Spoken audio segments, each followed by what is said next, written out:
Hello viewer, अस्सलाम वालेकुम। मैं निशात अहमद, स्वागत है आपका अपना चैनल जीएस ऑनलाइन पर।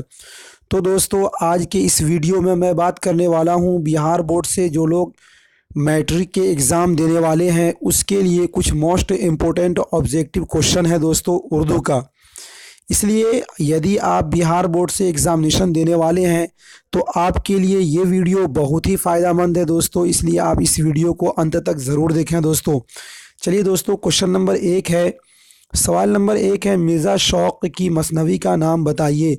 मिर्ज़ा शौक़ की मसनवी, तो मिर्ज़ा शौक़ ने जो मसनवी लिखा उसमें फ़रेब इश्क़, ज़हर इश्क़ मिर्ज़ा शौक़ की मसनवी में मशहूर मसनवी है, तो फ़रेब इश्क़, इसलिए इसका ऑप्शन नंबर जीम सही होगा। क्वेश्चन नंबर 25 का दोस्तों, मैंने और भी बहुत सारे बिहार बोर्ड के मैट्रिक एग्जामिनेशन से रिलेटेड सामाजिक विज्ञान, साइंस, मैथ और उर्दू के इम्पोर्टेंट क्वेश्चन दोस्तों मैंने बनाया है, उससे आप हमारे प्ले लिस्ट पर जाकर वहाँ से और वीडियो को आप देख सकते हैं। चलिए दोस्तों, क्वेश्चन नंबर 26 है, सोहेल अज़ीमाबादी के पहले अफसानवी मजमूए का नाम क्या था। सोहेल अज़ीमाबादी के पहले अफसानवी मजमूए का नाम था दोस्तों चार चेहरे, और एक अलाव भी इन्होंने लिखा था, तो इसलिए इसका ऑप्शन नंबर जीम हो जाएगा। और सोहेल अज़ीमाबादी की पैदाइश हुई थी पटना में, कहाँ हुई थी? पटना में, अगर ये क्वेश्चन आ जाए दोस्तों। चलिए दोस्तों, क्वेश्चन नंबर 27 है, सवाल नंबर 27 है, आर्यभट्ट की पैदाइश कहाँ हुई। आर्यभट्ट की पैदाइश कहाँ हुई? तो आर्यभट्ट की पैदाइश बिहार में हुई थी। कहाँ हुई थी? बिहार में हुई थी, इसलिए इसका ऑप्शन नंबर अलिफ सही होगा दोस्तों। अगला क्वेश्चन है, क्वेश्चन नंबर 28, गालिब के आबाओ वजदाद कहाँ से हिंदुस्तान आए थे। गालिब के आबाओ वजदाद कहाँ से हिंदुस्तान आए थे? तो गालिब के आबाओ वजदाद ईरान से हिंदुस्तान आए थे, इसलिए इसका ऑप्शन नंबर जीम सही होगा। और गालिब की पैदाइश दोस्तों आगरा में हुई थी और गालिब का इंतकाल हुआ था दिल्ली में। ठीक है, अगला क्वेश्चन है, क्वेश्चन नंबर 29, जगन्नाथ आज़ाद की कौन सी नज़्म आपके निसाब में शामिल है। क्वेश्चन नंबर 29 है, जगन्नाथ आज़ाद की कौन सी नज़्म आपके निसाब में शामिल है। तो इंडिया गेट, कौन सा है? इंडिया गेट, इसलिए इसका ऑप्शन नंबर 12 सही होगा। अगला क्वेश्चन है दोस्तों, क्वेश्चन नंबर 30, जगन्नाथ आज़ाद की पैदाइश कब हुई। जगन्नाथ आज़ाद की पैदाइश कब हुई? तो जगन्नाथ आज़ाद की पैदाइश 1918 में हुई थी। कब हुई थी? 1918 में, इसलिए इसका ऑप्शन नंबर 12 सही होगा। अगला क्वेश्चन है दोस्तों, क्वेश्चन नंबर 31 है, क्वेश्चन नंबर 31, जगन्नाथ आज़ाद के वालिद का नाम क्या है। जगन्नाथ आज़ाद के वालिद का नाम क्या है? तो जगन्नाथ आज़ाद के वालिद का नाम था तिलोक चंद महरूम, तिलोक चंद महरूम, इसलिए इसका ऑप्शन नंबर अलिफ सही होगा। अगला क्वेश्चन है, सवाल नंबर 32 है, हम्द में किसकी तारीफ की जाती है। हम्द में किसकी तारीफ की जाती है? बहुत अच्छा क्वेश्चन है, बहुत आसान है, और कई बार ये क्वेश्चन एग्जाम में बार बार पूछे जाते हैं। हम्द में किसकी तारीफ की जाती है? तो हम्द में अल्लाह ताला की तारीफ की जाती है, इसलिए इसका ऑप्शन नंबर जीम सही होगा। और नात में रसूलुल्लाह सल्लल्लाहु अलैहि वसल्लम की तारीफ की जाती है। ठीक है, क्वेश्चन नंबर 33 है, खुतूते गालिब के मजमूए का नाम लिखिए। खुतूते गालिब के मजमूए का नाम लिखिए। क्वेश्चन नंबर 33, तो खुतूते गालिब के मजमूए का नाम उर्दू मुअल्ला है। क्या है? उर्दू मुअल्ला है, इसलिए इसका ऑप्शन नंबर जीम सही होगा।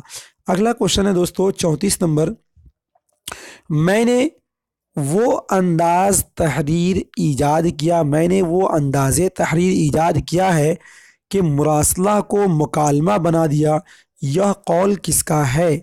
यह कौल दोस्तों गालिब का है। किसका है? गालिब का, इसलिए इसका ऑप्शन नंबर 12 सही होगा। अगला क्वेश्चन है, सवाल नंबर 35 है, शबनम कमाली का असल नाम क्या है।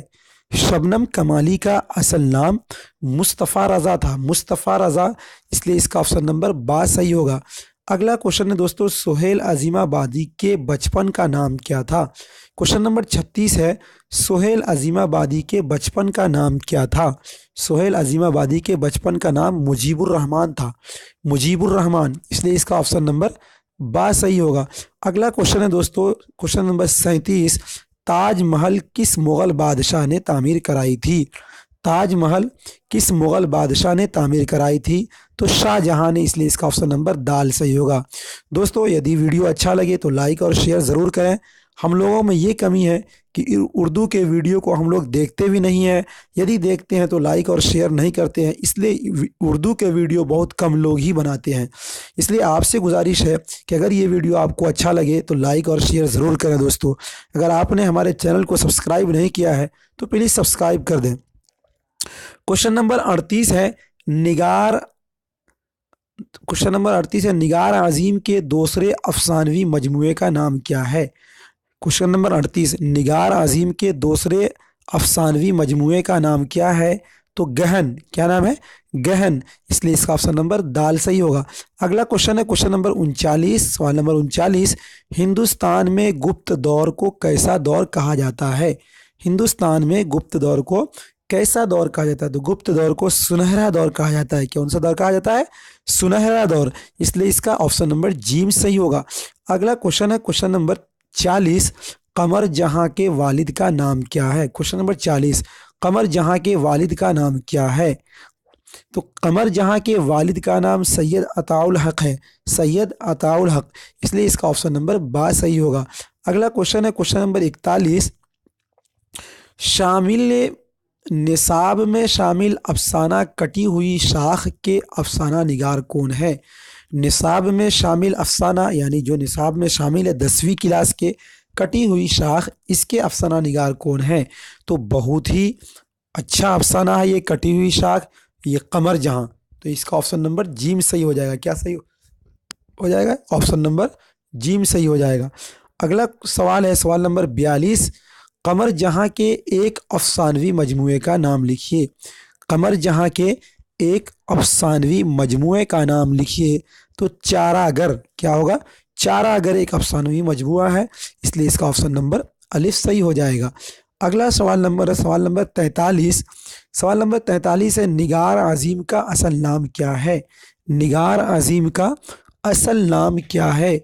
तो मेहर निगार था। क्या नाम था? मेहर निगार, इसलिए इसका ऑप्शन नंबर बा सही होगा।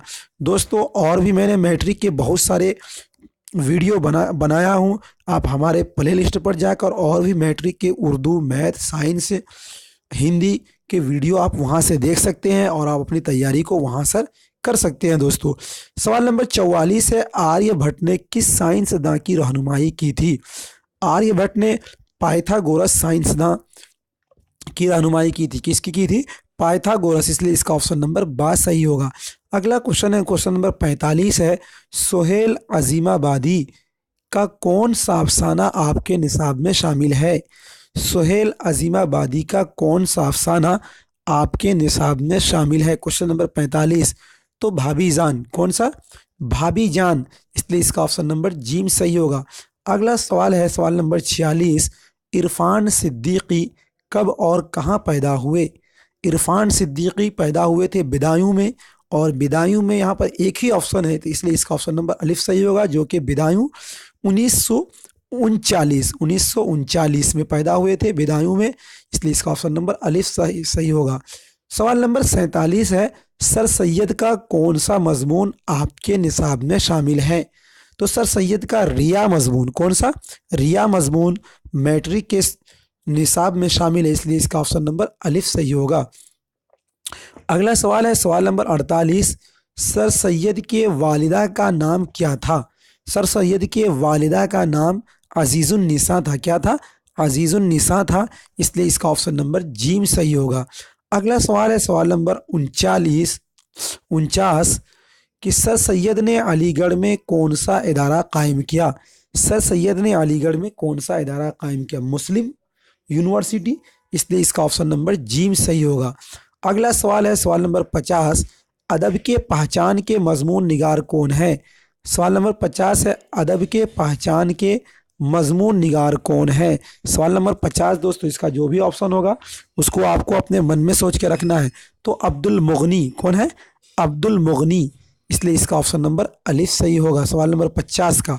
अगला सवाल है दोस्तों सवाल नंबर 51 है अब्दुल मुगनी की पैदाइश कब हुई? सवाल नंबर 51, अब्दुल मुगनी की पैदाइश कब हुई? सवाल नंबर 51, तो अब्दुल मुगनी की पैदाइश 1934 ईस्वी में हुई थी। कब हुई थी? 1934 ईस्वी में, इसलिए इसका ऑप्शन नंबर जी सही होगा। अगला सवाल है सवाल नंबर 12, अब्दुल मुगनी ने किस मदरसा में तालीम हासिल किया? तो अब्दुल मुगनी ने मदरसा शमसुल हुदा में तालीम हासिल किया, जो कि पटना में है, इसलिए इसका ऑप्शन नंबर अलिफ सही होगा। अगला सवाल है सवाल नंबर 53, भीमराव अंबेडकर की पैदाइश कब हुई? भीमराव अंबेडकर की पैदाइश कब हुई? सवाल नंबर 53, 1891 में। कब हुई थी? 1891 में, इसलिए सवाल नंबर 53 का ऑप्शन नंबर 12 सही होगा। क्या होगा? ऑप्शन नंबर 12 सही होगा। सवाल नंबर 54 है, डॉक्टर मोहम्मद मोहसिन की पैदाइश किस शहर में हुई? डॉक्टर मोहम्मद मोहसिन की पैदाइश किस शहर में हुई? तो पटना में पैदा हुए थे। कहाँ हुए थे? पटना में, इसलिए इसका ऑप्शन नंबर अलिफ सही होगा। अगला सवाल है सवाल नंबर 55, सोहेल अजीमाबादी का इंतकाल कब हुआ? सोहेल अजीमाबादी का इंतकाल कब हुआ? तो 1980 में हुआ था। कब हुआ था इंतकाल? 1980 में, इसलिए इसका ऑप्शन नंबर अलिफ सही होगा। दोस्तों ये थे कुछ अहम मारूजी सवालात उर्दू के। यदि ये वीडियो आपको अच्छा लगा तो दोस्तों लाइक और शेयर ज़रूर करें। यदि आपने हमारे चैनल को सब्सक्राइब नहीं किया है तो सब्सक्राइब वाले बटन को दबाकर सब्सक्राइब कर लें और बगल में घंटी वाले आइकॉन को दबाकर नोटिफिकेशन को ऑन कर दें। बहुत बहुत शुक्रिया हमारे वीडियो को देखने के लिए।